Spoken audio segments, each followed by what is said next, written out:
घर के काम को अगर हम थोड़ा सा टिप्स लगा कर करें तो हमारे लिए थोड़ी सी तो आसान हो ही जाती है और साथ ही साथ हमारा पैसा और समय दोनों की ही बचत होती है।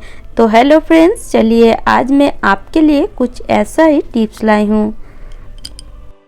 ये जो सिल्क का हैवी वाला साड़ी होता है, हम इस तरह हैंगर में इसे टांग कर अलमारी में रखते हैं, पर आप देखिएगा धीरे धीरे ये साड़ी खसने लगती है हैंगर से और कई समय तो गिर भी जाती है।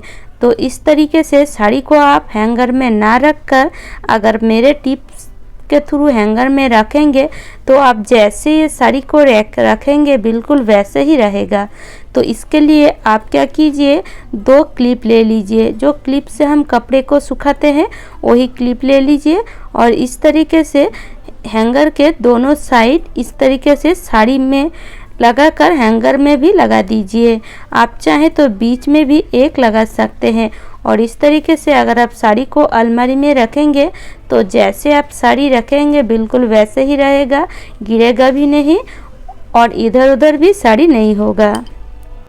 इसी तरह ही पैंट को भी हम इसी तरह फोल्ड करके हैंगर में टांग देते हैं, पर ये पैंट भी देखिएगा कई समय गिर जाती है। तो इस तरीके से ना रख कर अगर आप मेरे तरीके से रखेंगे तो ये जो पैंट है बहुत ही अच्छी तरह फोल्ड में रहेगी और हैंगर से बिल्कुल भी नहीं गिरेगी। तो इस तरीके से रखने के लिए आप क्या कीजिए, इस तरीके से पैंट को फोल्ड कर लीजिए और हैंगर की देखिए एक साइड फोल्ड करके इस तरह हैंगर में आप लगा दीजिए, फिर और एक साइड इस तरीके से फोल्ड कीजिए, फिर हैंगर को इस तरीके से पलट कर फिर आप इस पैंट को इस तरीके से पलट दीजिए। इससे क्या होगा, हैंगर में ये पैंट बिल्कुल लॉक हो जाएगी, मतलब हैंगर इधर उधर नहीं खसेगी और ये पैंट बिल्कुल भी नहीं गिरेगी। हैंगर बिल्कुल लॉक हो गया है इस पैंट की फोल्ड से, आप देख सकते हैं। देखिए इस तरीके से आप कई सारे पैंट रख सकते हैं, हैंगर से पैंट बिल्कुल भी नहीं गिरेगी। तो उम्मीद करती हूँ फ्रेंड्स ये 2 टिप्स आपको अच्छी लगी है और अगर आपको मेरी टिप्स थोड़ा सा भी अच्छी लगे तो एक लाइक तो ज़रूर कर दीजिएगा। तो चलिए चलते हैं अगले टिप्स पर। इस तरह शर्ट में जब बोताम लगा रहता है वो देखिएगा पहनते पहनते धीरे धीरे ये बोताम ढीला होने लगती है और कई समय तो बोताम गिर ही जाती है, हमें पता ही नहीं चलता।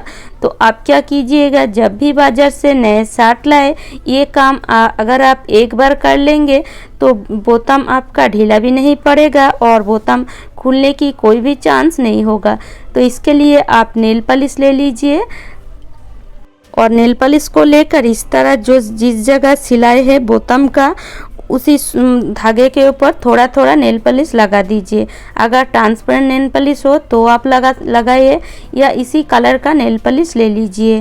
ट्रांसपेरेंट होने से ये बिल्कुल भी दिखाई नहीं पड़ेगा, अगर थोड़ा सा कलर इधर उधर हो गया तो नेल पॉलिश दिखेगा। तो इस तरीके से आप ये फिक्स कर लीजिए तो आपका बोताम बिल्कुल भी नहीं गिरेगा। जब हम कहीं घूमने जाते हैं या जब हम कहीं बाजार भी जाते हैं तो हाथ में तो एक रुमाल लेते ही हैं और इस तरह रुमाल पकड़ कर ही हम चलते हैं, पर कई समय ये रुमाल हाथ से गिर भी जाती है, हमें पता ही नहीं चलती है। मेरे साथ तो ये कई बार हो चुका है, रुमाल हाथ से गिर गया है, मुझे पता ही नहीं चला।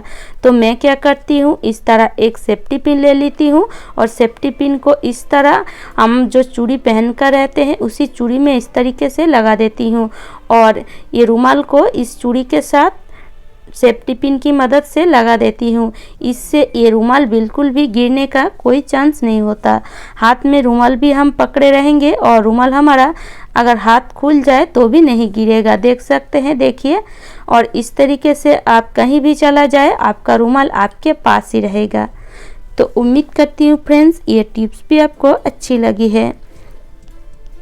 मिक्सर मशीन तो हम रोज़ ही यूज़ करते हैं और इसी कारण बीच में देखिएगा थोड़ा बहुत मसाला या हम जो भी पीसते हैं वो गिरता रहता है और इसी कारण चूहा आता है इसे खाने के लिए और ये जो बीच में प्लास्टिक का जो मशीन लगा रहता है इसको काट देती है, इससे हमारा मशीन ख़राब हो जाती है। तो आप क्या कीजिए, रात में इस तरह एक टूटी हुई कप या आपके पास आपके घर में जो भी कप अवेलेबल हो इस तरह अगर उल्टा कर मशीन के ऊपर रख देंगे तो देखिए बिल्कुल ये ढक के रहेगी, इसे चूहा बिल्कुल भी नहीं काट पाएगी। इस तरह एक ग्लास की भी मदद ले सकते हैं आप।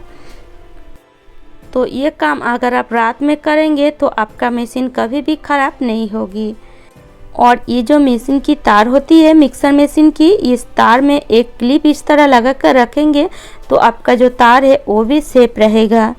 और अगर आपके पास कवर हो तो ज़रूर कवर लगा कर रखिए, अगर ना हो तो आप काप का यूज़ कर सकते हैं। इस झाड़ू से रोज ही तो हम पूरे घर को साफ करते हैं, पर कई समय देखिएगा लगभग इस बरसात के मौसम में झाड़ू से एक बैड स्मेल आने लगती है, क्योंकि अगर हम झाड़ू को धोते हैं तो झाड़ू अच्छी तरह सूखती नहीं है। तो आप क्या कीजिएगा, इस तरह थोड़ा बहुत अगर पाउडर झाड़ू के ऊपर छिड़क देंगे तो झाड़ू जो बैड स्मेल झाड़ू के ऊपर आती है वो बिल्कुल भी चला जाएगी। और झाड़ू अगर थोड़ा बहुत नहीं सूखा है तो अच्छी तरह सूख भी जाएगी। तो उम्मीद करती हूँ फ्रेंड्स ये टिप भी आपको अच्छी लगी है।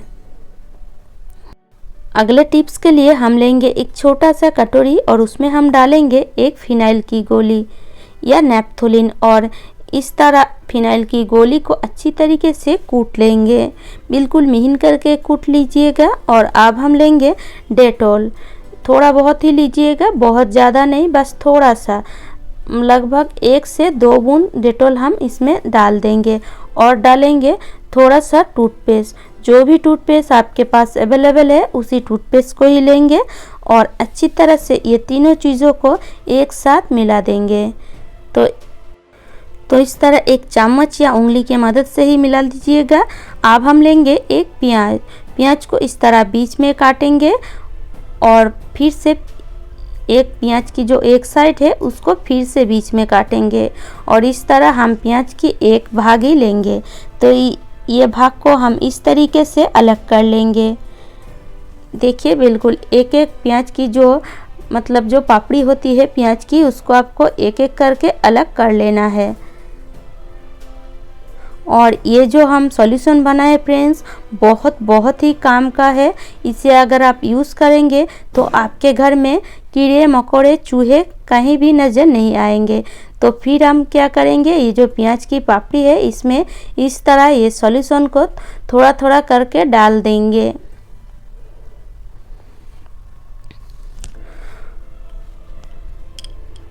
तो देखिए हमने सारे सॉल्यूशन को एक एक प्याज की पापड़ी में थोड़ा थोड़ा करके डाल दिए हैं। और अब हम इस प्याज की पापड़ी को लेंगे और लेंगे सुई और धागे, और सुई धागे की मदद से इस तरह प्याज को बीच में सिल देंगे। तो इस तरीके से प्याज को बीच में एक एक करके प्याज लेंगे और धागे में इस तरीके से लगाते जाएंगे और एक माला तैयार करेंगे प्याज की। तो इस तरीके से हम एक प्याज की माला तैयार करके इसे हम कहीं भी टांग देंगे। तो इस तरीके से आप प्याज की 2-3 माला तैयार कर लीजिए और घर में आपके घर में जिस जिस जगह चूहा हो, जिस जिस जगह छिपकली हो, जिस जिस जगह कीड़े मकोड़े ज़्यादातर आते हैं उस जगह आप इस तरीके से इस प्याज की माले को टांग दीजिए। फिर आप देखेंगे कमाल, घर में एक भी छिपकली चूहा कॉकरोच कहीं भी आपको दिखाई नहीं पड़ेगी। धीरे धीरे सारे चूहे कॉकरोच कीड़े मकोड़े यहाँ तक कि मच्छर मक्खी भी घर से गायब हो जाएंगे। तो ये मैं किचन में ही टांग रही हूँ और किचन में तो आपको एक टांग कर ज़रूर रखना है। तो इस तरीके से अगर आप किचन में आपके बेडरूम में एक एक करके टांग कर रखेंगे तो आपको बाज़ार से कोई भी केमिकल वाला स्प्रे या दवाई डालने की कोई भी ज़रूरत नहीं पड़ेगी। आप देखकर ही हैरान हो जाएंगी, इसी चीज़ से पूरे घर में जितना भी कॉकरोच चूहे छिपकली हैं सारे भाग जाएंगे। तो उम्मीद करती हूँ फ्रेंड्स आज का टिप्स आपको अच्छी लगी है, और अगर आपको मेरी टिप्स थोड़ा सा भी अच्छी लगे तो लाइक कीजिएगा, शेयर कीजिएगा और चैनल को सब्सक्राइब कर लीजिएगा।